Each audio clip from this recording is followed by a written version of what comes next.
Welcome to Luto, Inato. We created this channel for a cause to promote Filipino historical food culture and old-fashioned food traditions.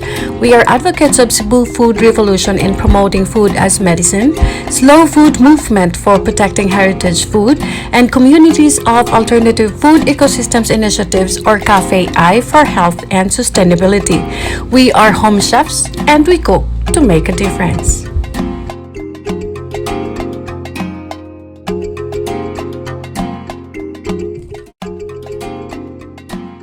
Tinigib or mais Bisaya is Cebu's white corn. Corn is an important food crop in the Philippines, a staple food for 20% of the Filipino population, primarily in the regions of the Visayas and Mindanao. White corn is used as substitute for rice in times of hardship, while yellow corn is mainly produced for livestock feeds.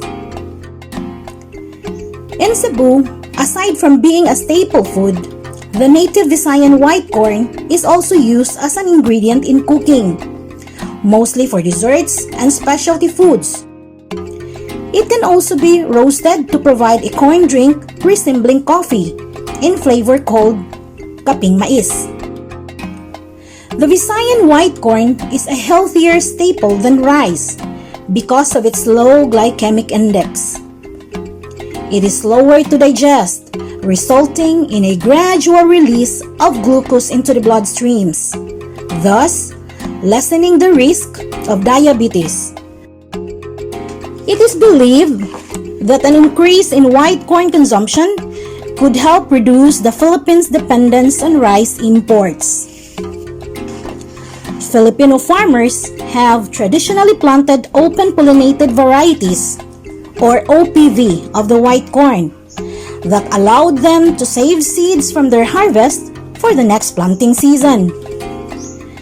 This also made it possible for farmers to exchange seeds and breed varieties that are better adapted to the environment. In the Visayan Islands, Suman Tiktik or Budbud Tiktik is a corn flour rice cake. Tiktik is a byproduct of the milling process for corn, whereby the powder residue is collected as fine corn flour. Suman Tiktik is also called Suman Tibudlong according to one source. Budbud is a synonym for suman. Cebu has another suman or budbud called Budbud Kabog. It is a local variety of grain only found and cultivated in the Visayas. Good day everyone! Welcome to our YouTube channel. Today we'll be cooking Budbud Tiktik. Our ingredients are the following.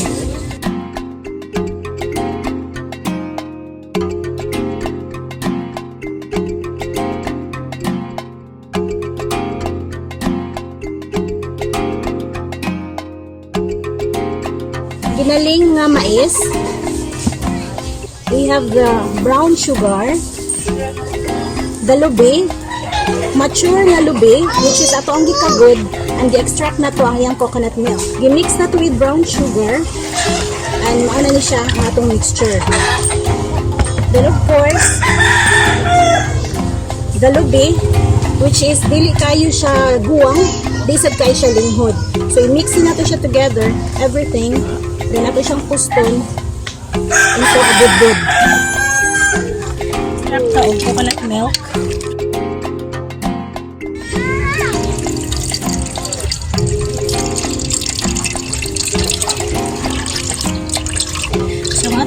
Coconut, itong lubi, gikan na po natin dito, i-harvest sa farm, sa akong igagaw. Kanang nag-video mo na akong igagaw, gagkaring akong assistant. So everything is fresh. From the coconut, bag-ugid siyang harvest. Ang atong saging, bag-usad na itong harvest dito. Ang atong mga sahog-sahog, fresh. So these are all organic. Ikat-kat na nato sa babaw. Available ra gyud diri sa atong farm. So later, we will show you kung saan pagtiwas sa atong kinilaw nga puso sa saging. Yes, mo niya ang atong tuno sa lubi nga gisagulan nato og asukal central or brown sugar. Muna siya itong i-mix para sa ato ang budbud. We will be mixing our mais nga ginaling. We'll be mixing this with coconut milk na naay brown sugar.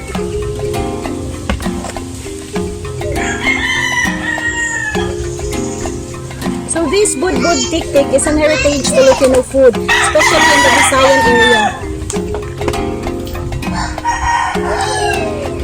Our olden people usually cook this for merienda or snacks.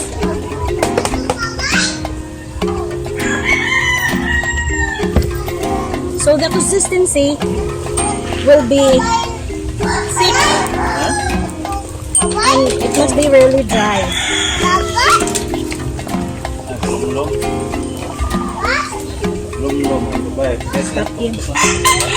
So now we are mixing the lubi, the brown sugar, the tuno, and the rice or corn flour or the ginaling nga mais.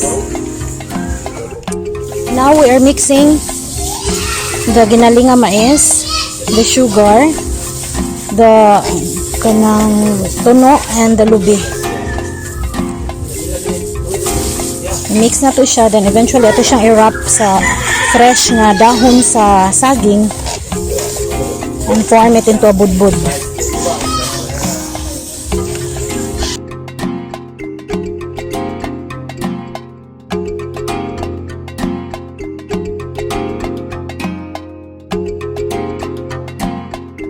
Now magputos na ta sa ato ang budbud. Get a handful.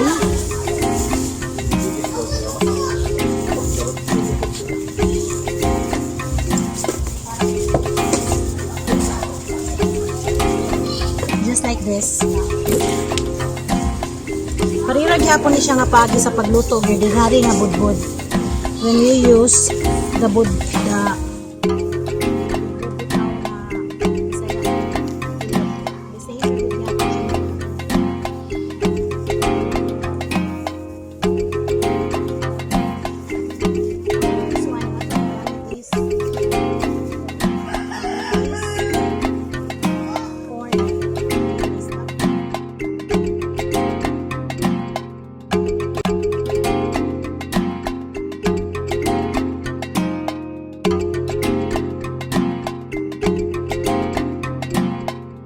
So this is our finished product, the Budbud Tiktik.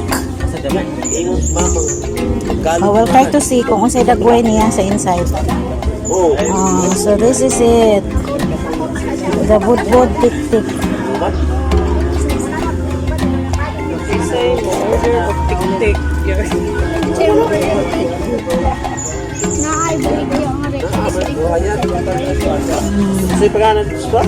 Our Budbud Tiktik.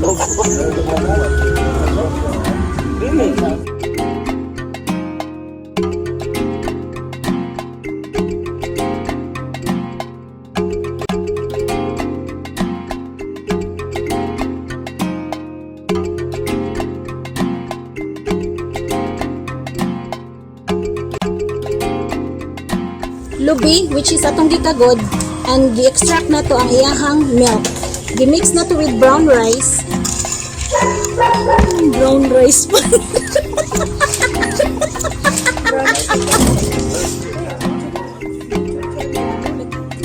Coconut milk.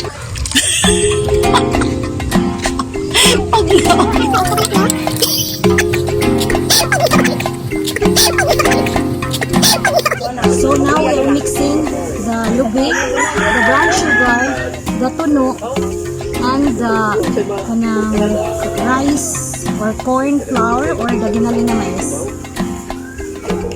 Apay tinunga di ano nga dalang kalire, pulay kablang. Apay tinunga di ano nga dalang kalire, pulay kablang. Apay tinunga di ano nga dalang kalire, pulay kablang. Hi mga mamis! Di ako ron sa Kamaisan, here in the mountain of Binaliw. Actually, naka-community enhanced quarantine gihapon ta this time. But then, fortunately, ang among gipuyan is medyo duol-duol lang here. So, muna, I was able to sneak out. And source, sa atong gikinahanglan nga ingredient para sa atong budbud tiktik. So now, I was fortunate pod nga I was allowed to harvest from this cornfield para mapakita na ko ninyo nga unsa ang dapat nga i-harvest nga corn. So this is it. These are mature corns. But then, after nga i-harvest ni siya, ibuwad pagod gihapon ni siya for how many days. Pero eventually, ma-dehydrate gud siya og maayo. And then, kuhaon ni siya, ang iyahang kernel is separate from the cob, and then, galingon. Ang mais is staple na to mga Filipino. So, mo gini, in the olden times, mo gini ang pagkaon sa mga Filipino nga kinaraan. Lately na lang ng rice, gyud nga humay. But then before gyud mo gini from the Cebuanos, the Visayan, and in the Mindanao mo gini siyang mais nga gikinahanglan nato. So these are native mais, not the yellow corn or the hybrid variety. So thank you everyone for watching, and if you like our demo, please subscribe to our channel and share it to your friends. We make our videos fun and informative for everyone. Let us hear your feedback. Just comment below. This is Home Chef Sweetie at your service. See you next time!